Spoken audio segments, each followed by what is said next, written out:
هنتكلم في الفيديو ده عن زراعة فدان لوبيا، وهقول لك في آخر الفيديو الفدان تكاليفه قد إيه ويحقق ربح قد إيه من محصول اللوبيا. أول حاجة ميعاد زراعة اللوبيا، هي من المحاصيل المحبة للجو الدافي وبتتزرع في العروة الصيفية، وميعاد الزراعة بيختلف حسب المنطقة والصنف والهدف من الزراعة.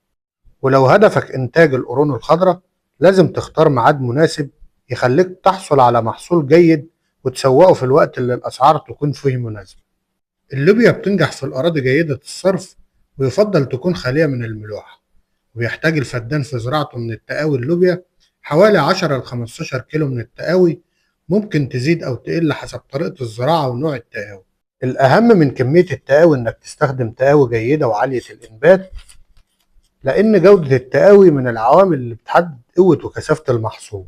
لو هدفك من محصول اللوبيا إنتاج القرون الخضراء، فاللوبيا من المحاصيل اللي ممكن تبدأ أول جمع بعد حوالي 50 إلى 70 يوم من ميعاد الزراعة. أما لو هدفك إنتاج حبوب جافة فبتسيب القرون تكمل نضجها. الري من أهم عوامل نجاح اللوبيا، لازم تحافظ على انتظام الري وتتجنب العطش الشديد والتغريب. بيوصل إنتاج الفدان من محصول اللوبيا الخضراء 4 طن لوبيا خضراء، تختلف الكمية حسب الأرض والعروة والصنف والخدمة.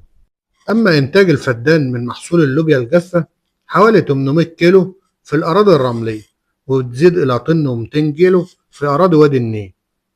يعني أرباح الفدان من اللوبيا الجافة متوسط 900 كيلو في 70 جنيه، يعني حوالي 63,000.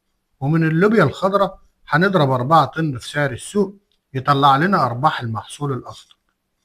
لو استفدت من الفيديو ما تنساش تعمل لايك وتشترك في القناة، واكتب لي في التعليقات تحب الفيديو اللي جاي يكون عن الذرة الشامية ولا عباد الشمس.